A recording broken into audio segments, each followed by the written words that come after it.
Hey friends, how's everyone doing today? Hope you're all having an amazing day so far. Tamie M coming to you from TamieMCoaching.com.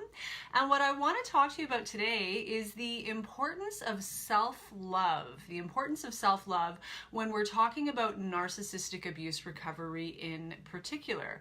But before we dive in, I'll take a quick moment to introduce myself properly in case we haven't met before as I shift here. Again, my name is Tamie M. I am an empowerment coach for women. I help women break free from painful relationship patterns through a proven 8-week process called the Freedom Class. And if you'd like some information on that, you can drop me a comment, send me a private message, or go on over to TamieMCoaching.com. All the details are there, and there's even a link at the bottom of the page to book a free strategy session with me. So self-love. Critical when we're talking about narcissistic abuse recovery. Critical. You know, Ross Rosenberg, who's considered to be, one of the foremost experts in the subject of codependency and narcissistic abuse recovery today. He's written some really amazing books. The Human Magnet Syndrome and its actual second edition is out now. Really, really good stuff. And he suggests that there's a better word for codependency, or a better term rather, for codependency than codependency, right? And there's a lot of misinformation and a lot of folks out there who, have a hard time understanding exactly what codependency is. Am I codependent? What does it mean? All of that, right? And Ross has coined a new term that better describes the syndrome or the issue. And I have to agree with him wholeheartedly based on my own personal life experience and journey through my own, codependency recovery, which has been going on for many years now, as well as what I've observed in my family of origin, my life in general, and with clients that I work with today. The term is self-love deficit disorder. Self-love deficit disorder. Rather than codependency, he feels that self-love deficit disorder is a far more appropriate term to describe what it is that we actually suffer from as codependents. And I would have to agree, because if I look back throughout my life, that was the main acute issue. The main acute issue. And once I began to really, for real, address that self-love deficit disorder, and it's a journey, and there's work, and it's not always comfortable. This is true. But staying in self-love deficit disorder is not a very comfortable journey either. In fact, given the option, I know which way. I'm so grateful I went, right? But so sort of went off track there. So what did I want to say? Self-love deficit disorder is a far more appropriate way to describe what it is that we suffer from. And when I look back at my own particular journey, when I began to address that for real, as uncomfortable as it was at times, everything began to change. Everything began to change. When I look back at my history and the kind of things that I used to put up with, tolerate, endure, from my family of origin, various members of my family of origin, from, folks that I would end up romantically involved with, from friends that I had in my life, from colleagues and folks that I was surrounded by in my professional life. When I look back at the kind of experiences that I had, that I put my hand up for, the things that would go on that I would allow, that I would participate in, that I would volunteer for, or just sit there and not say anything as untreated codependents suffering from self-love deficit disorder, we often either underreact or overreact, right? And sometimes that underreacting can actually, save us some unnecessary drama and chaos. But looking back, a person with self-love, an appropriate level of self-love and self-esteem would have something to say about some of the things that were going on, right? And not have to wait until it was a big kaboom or it stacked to a level of being so intolerable that there was a major and often disproportionate level of reaction because things had stacked and stacked and stacked and stacked. So self-love deficit disorder, as Ross Rosenberg has termed it, I would agree is a very appropriate way to describe codependency. and what it is that we suffer from. And it stems from attachment trauma in childhood. I get the sniffles every time I go live. Forgive me, let me just grab a Kleenex. I don't know what it is. If it's some sort of unconscious nervous reaction, I don't know what it is, but it's actually kind of funny. Anyway, forgive me. So, what was I saying? So it stems from attachment trauma, which, let's be real, friends. Welcome to the human race on planet Earth. 85 to 95% of us, it's estimated by experts that 85 to 95% of us who have grown up here on planet Earth as human beings have experienced some level of dysfunction in their family, which would contribute to attachment trauma. Especially if you grew up in a family where, you know, the predominant, the main caretakers or parents, the adults, the people in charge were emotionally unavailable to any degree for any reason. And sometimes these are not ill-intended people. Sometimes these are people doing the best they can with the resources they have. It's just that their resources are limited. You know, sometimes it's that they're dealing with severe poverty or, illness in the family, or having to work 3 jobs as new Canadians or new Americans just to be able to keep a roof over the head and food on the table, just to make survival happen. Sometimes there's been a death in the family and everything is left to one individual rather than having 2 people contribute. Sometimes it's a matter of there being, like, in my own personal experience, virtually, and I could almost say every single one, almost, not quite, but almost every single adult in my family suffered from untreated adult child of alcoholism syndrome.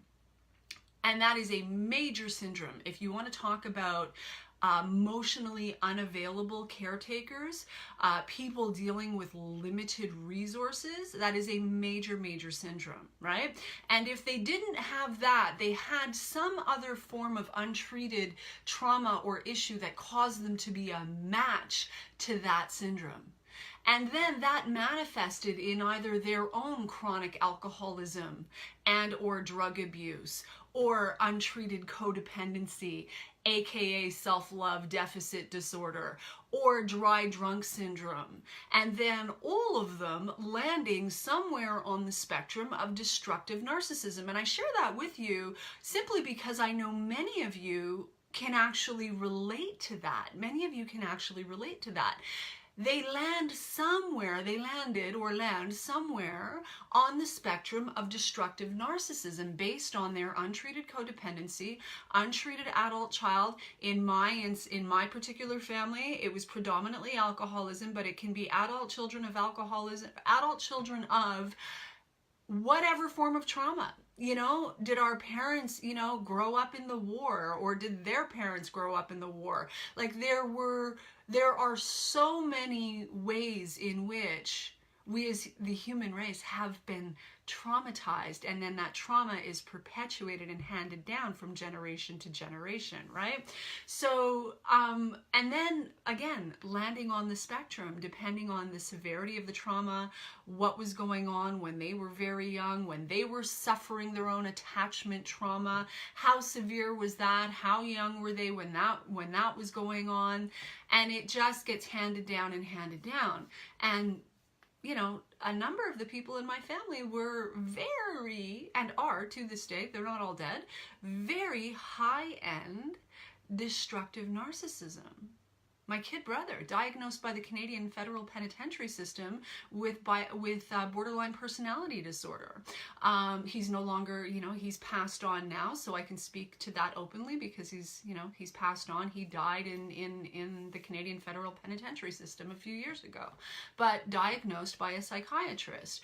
My mother, who is no longer on the planet, in my humble opinion, was absolutely a pathological narcissist. Absolutely. And I understand just on what I know, just on the little bit of information that I have, and I don't have it all, that I know. I understand enough about her early life experiences to be able to put it all together. It makes perfect sense why she would have had that kind of a split.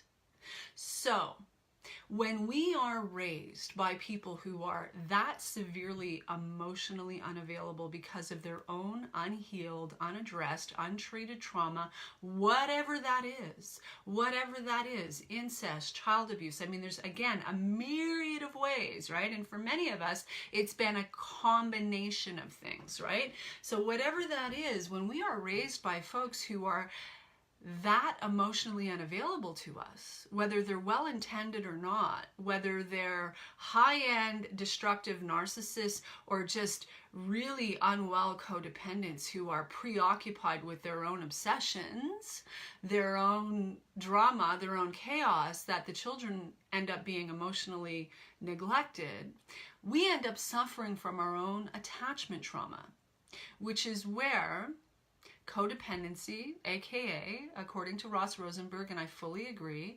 self-love deficit disorder is born. That is where it is born. What happens is we grow up with this self-love deficit disorder, looking for love outside of us because we have not learned how to be the generative source of our own self-love from our core internally. And we're looking for it in places that resonate and vibrate to the same frequency of our original family of origin experiences.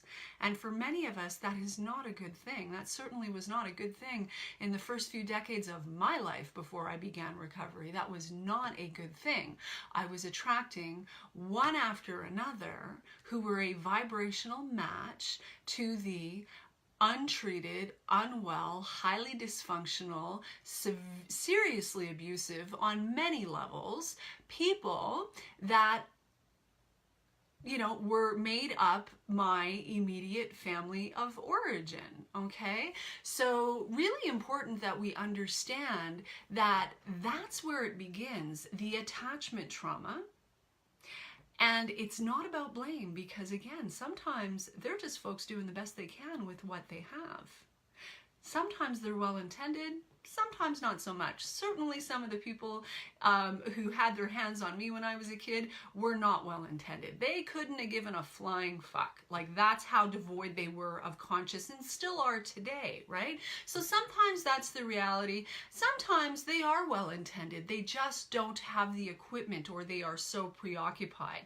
So it's not about blame, but it is very much about identifying what the hell happened, who was involved, who stood by and watched, so we can get in touch with how exactly we were traumatized, how exactly we have suffered our own attachment trauma, so that we can heal that stuff and get out of a place of self-love deficit disorder, get out of that place and grow and evolve and recover into a place of self-love abundance, as Ross Rosenberg would put it, self-love abundance. And let me tell you, when you make that shift, everything else shifts. Everything else shifts. Until we do that work, I say it all the time, our outside is always a reflection of our inside, right? So until we do that work, the only thing that we are going to be able to attract into our lives is more of the same, and these issues get progressively worse over time. Let's not forget.